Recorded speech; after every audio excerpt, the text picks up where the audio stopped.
Hello students, subject topics पर आप लोगों का फिर से स्वागत है। और आज हम लोग पढ़ने जा रहे हैं 12th क्लास की इकोनॉमिक्स की सेकंड बुक भारतीय अर्थव्यवस्था का विकास का चैप्टर 7 जिसका नाम है ग्रामीण विकास। लास्ट क्लास तक हम लोग इसके 3 क्वेश्चंस पढ़ चुके थे और आज हम लोग क्वेश्चन नंबर 4 इसका स्टडी करने जा रहे हैं। तो स्टार्ट करते हैं। क्वेश्चन 4 है हमारा, ग्रामीण क्षेत्रों में बैंकिंग व्यवस्था में पाई जाने वाली कमियों का वर्णन करो। या इस क्वेश्चन को इस तरीके से पूछा जा सकता है, भारत की ग्रामीण बैंकिंग व्यवस्था पर आलोचनात्मक टिप्पणी करो।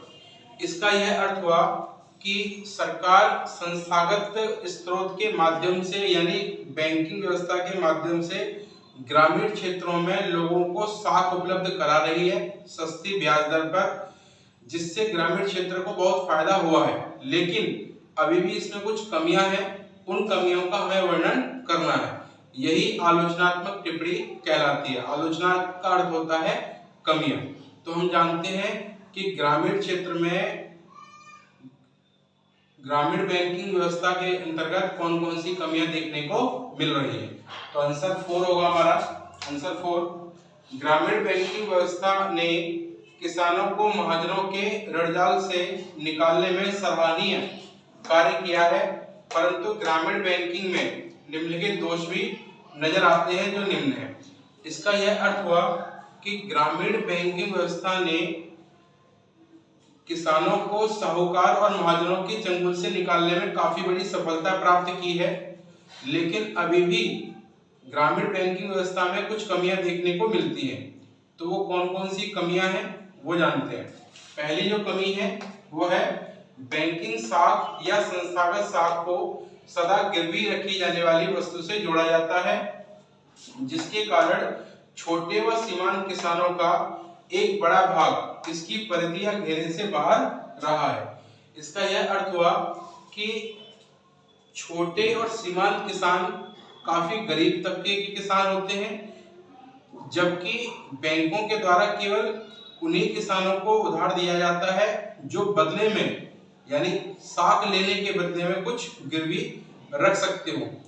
छोटे व सीमांत किसान कुछ भी गिरवी रखने के लायक नहीं होते, जिस कारण से इन छोटे और सीमांत किसानों तक बैंकिंग व्यवस्था नहीं पहुंच पा रही है और ये किसान इस व्यवस्था का लाभ नहीं ले पा रहे हैं और यह अभी भी गैर संस्थागत स्रोतों पर टिके हुए हैं। तो पहली कमी देखने को मिलती है। बी पॉइंट है, सेकंड पॉइंट, लोकवाद के कारण किसानों से ऋण वसूली में सरकार नरम रुख रखती है, जिससे चूक की दर बढ़ती है।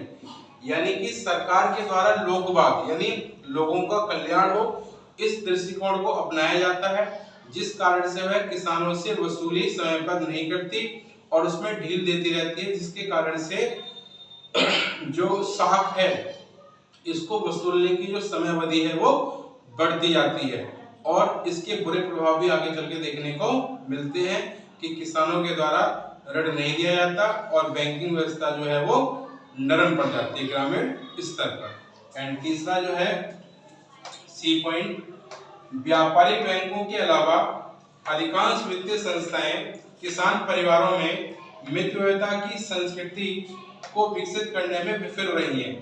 लोगों की वस्तुओं को इकट्ठा करने का कार्य भी धीमा रहा है।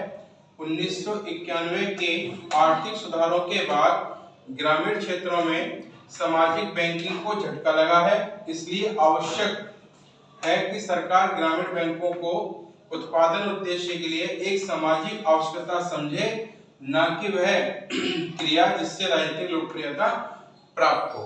इसका यह अर्थ हुआ कि व्यापारिक बैंकों के अलावा जो अन्य प्रकार की वित्तीय संस्थाएं हैं जैसे सहकारी समितियां या क्षेत्रीय ग्रामीण बैंक, ये किसान परिवारों में जो बचत की संस्कृति है उसको विकसित करने में विफल रही है। मितव्ययिता यानी कि बचत करने की जो संस्कृति है उसमें विफल रही है, जिससे लोगों की वस्तुओं को इकट्ठा करने का जो कार्य है वो धीमा हो गया है, क्योंकि ये उनको बचत करना सिखा नहीं पाई, उन लोगों तक पहुंची नहीं जिससे कि वो अपनी बचत को छोटे-छोटे इसमें जमा करें। इस कारण से इनकी बचत करने का जो तरीका है वो बहुत कम है और अगर है भी है तो उन बचतों को इकट्ठा करने का जो कार्य है वो भी काफी धीमी गति से हो रहा है, क्योंकि उन लोगों तक बैंकिंग व्यवस्था नहीं पहुंच पा रही है।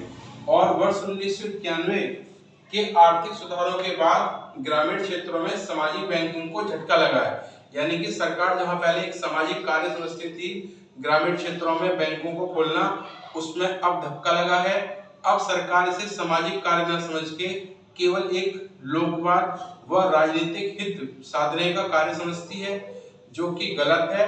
सरकार को चाहिए कि किसानों को ऋण उपलब्ध कराए ताकि उनका उत्पादन बढ़े और यह एक सामाजिक आवश्यकता समझी जाए। यानी कि किसानों को ऋण उपलब्ध कराना एक सामाजिक आवश्यकता समझी जाए, न कि एक राजनीतिक लोकवाद। क्योंकि ग्रामीण क्षेत्र में किसान परिवारों के द्वारा जो ऋण लिया जाता है वह प्राय खेती के लिए होता है, जिससे कि अन्य प्रकार के जो क्रियाकलाप है वह भी जुड़े होते हैं। इस कारण से सरकार को यह समझना चाहिए कि ग्रामीण क्षेत्र पर सभी किसानों को लगभग ग्रामीण साख सुविधा उपलब्ध कराई जाए।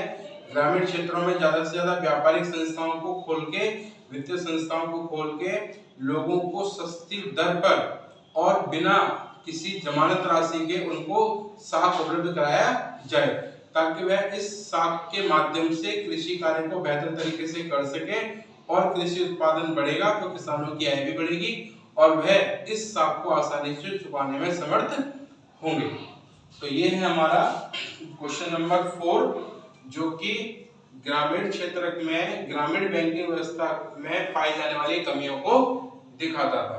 तो इस क्वेश्चन को आप लोग स्टडी करें और इसको 2 से 3 बार आप लोग वीडियो को वॉच करें, जिससे कि आप इस क्वेश्चन का आंसर अच्छी तरीके से समझोगे।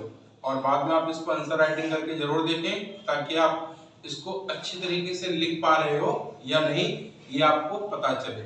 और अपने फ्रेंड सर्कल में इस वीडियो को ज्यादा से ज्यादा शेयर करें, ताकि वो लोग भी इसको समझे, देखें और अपनी तैयारी अच्छे से कर सकें। Thank you guys.